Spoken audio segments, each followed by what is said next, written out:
दोस्तों बहुत बहुत स्वागत करता हूं आप सभी का। आखिरकार देर रात तक 5 राज्यों के चुनावी नतीजे घोषित हो चुके हैं।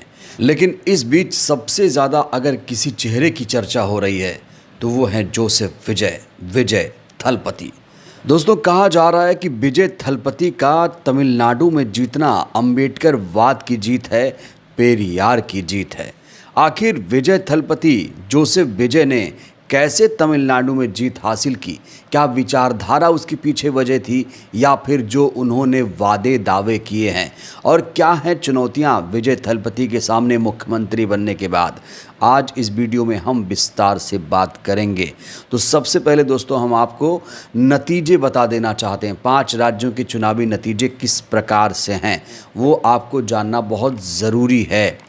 बंगाल में बड़ा परिवर्तन हुआ। बंगाल में कहा जा रहा था कि ममता बनर्जी चौथी बार मुख्यमंत्री बनेंगी, लेकिन वो चौथी बार सीएम नहीं बन पाई। उनका राजनीतिक किला ढह गया।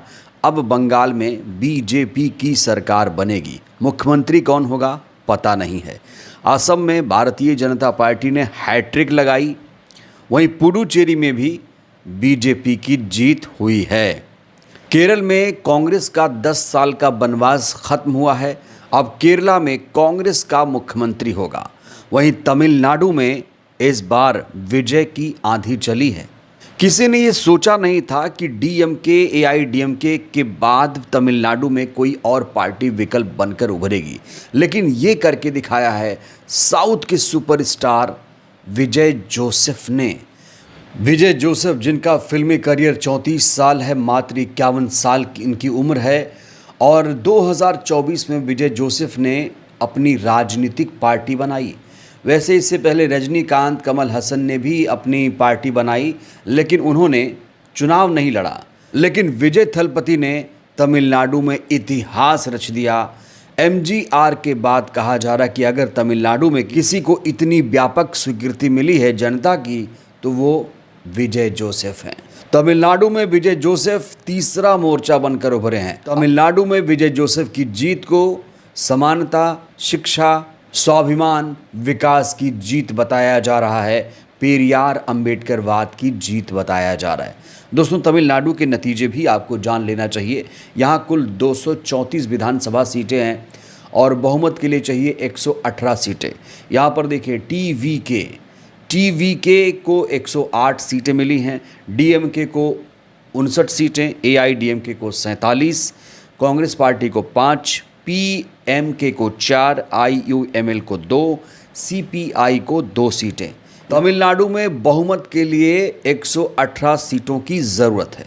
इन आंकड़ों को अगर आप गौर से देखेंगे तो विजय की पार्टी टीवीके को बहुमत नहीं मिला है, लेकिन फिर भी उनकी सरकार बनने जा रही है। फिर भी वो मुख्यमंत्री बनेंगे क्योंकि उन्हें कांग्रेस पार्टी का सपोर्ट मिलेगा।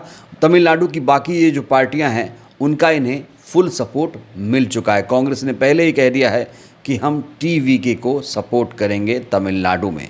तो बड़ा सवाल ये खड़ा होता है, आखिर इतने समय में जोसेफ विजय थलपति ने तमिलनाडु में कैसे राजनीतिक इतिहास रच दिया?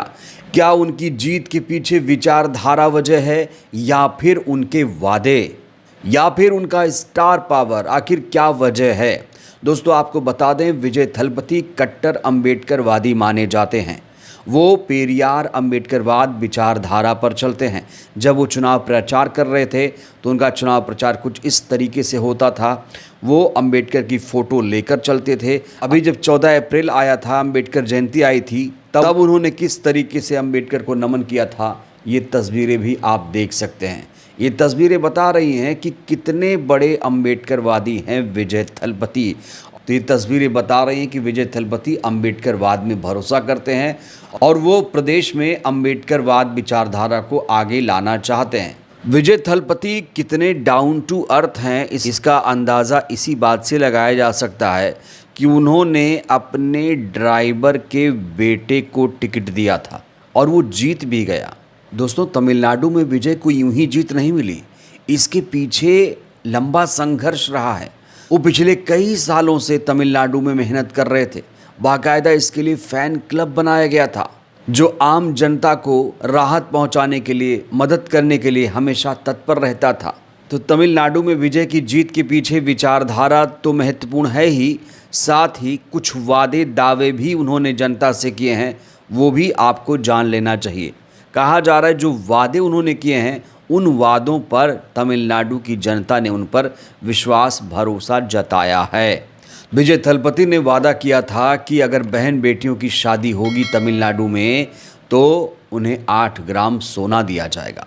तमिलनाडु में जो बेरोजगार युवा हैं उन्हें बेरोजगारी भत्ता भी मिलेगा। 4,000 रुपये बेरोजगारी भत्ते का ऐलान किया। महिलाओं को सरकारी बसों में मुफ्त यात्रा कराई जाएगी। कक्षा 1 से 12वीं तक के छात्रों को 15,000 रुपये की मदद का भी ऐलान किया गया। और सबसे बड़ी बात, एक परिवार को 1 साल में 6 सिलेंडर मुफ्त देने का वादा भी विजय ने किया। और जिन महिलाओं की उम्र 60 साल से ऊपर है वो अपना परिवार चला रही हैं तो उन्हें हर महीने 2,500 रुपये देने का वादा किया है। तो ये बड़े वादे किए हैं विजय थलपति ने। तो विजय थलपति की जीत के पीछे न सिर्फ विचारधारा वजह है, न सिर्फ उनका स्टार पावर वजह है, बल्कि ये जो वादे किए हैं उन्होंने, इससे कहा जा रहा है कि जनता ने उनसे कनेक्ट किया और इसीलिए विजय पर जनता ने भरोसा किया। तमिलनाडु की जनता ने ना तो डीएमके को चुना, ना तो एआईडीएमके को चुना।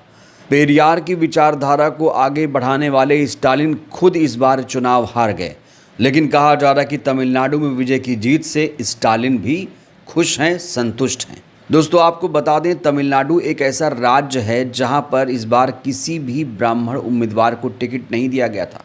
यहां तक कि बीजेपी ने भी तमिलनाडु में किसी ब्राह्मण को टिकट नहीं दिया और बीजेपी का तमिलनाडु में खाता भी नहीं खुला है। तो इस बात का आप अंदाज़ा लगाइए कि तमिलनाडु की जनता किस तरीके की राजनीति पसंद करती है। केरल में भी बीजेपी का सुपड़ा साफ हुआ है। केरल, तमिलनाडु कहा जा रहा है कि बहुत ही शिक्षित राज्य है। यहाँ पर विकास के मुद्दे पर जनता वोट करती है। यहाँ धर्म के नाम पर कोई भी वोट नहीं करता है। लेकिन उत्तर भारत के कई राज्य ऐसे हैं जहाँ पर आज भी धर्म के नाम पर वोट हो रहा है। लेकिन तमिलनाडु में हमेशा विचारधारा की लड़ाई चलती है, हमेशा विकास के नाम पर वोट होता है। दोस्तों अब 2027 में यूपी में विधानसभा चुनाव होने वाले हैं। यहाँ देखना होगा खास तौर से जो जनता है वो विकास के मुद्दे पर वोट करती है या फिर धर्म के नाम पर वो फिर से ठगी जाएगी। क्या यूपी की जनता तमिलनाडु की जनता से कुछ सीखेगी? बहरहाल दोस्तों इस वीडियो में इतना ही। तमिलनाडु में जिस तरीके से विजय थलपति की जीत हुई है उसके पीछे आप कौन सा कारण मानते हैं? राय दीजिएगा। बहुत बहुत धन्यवाद।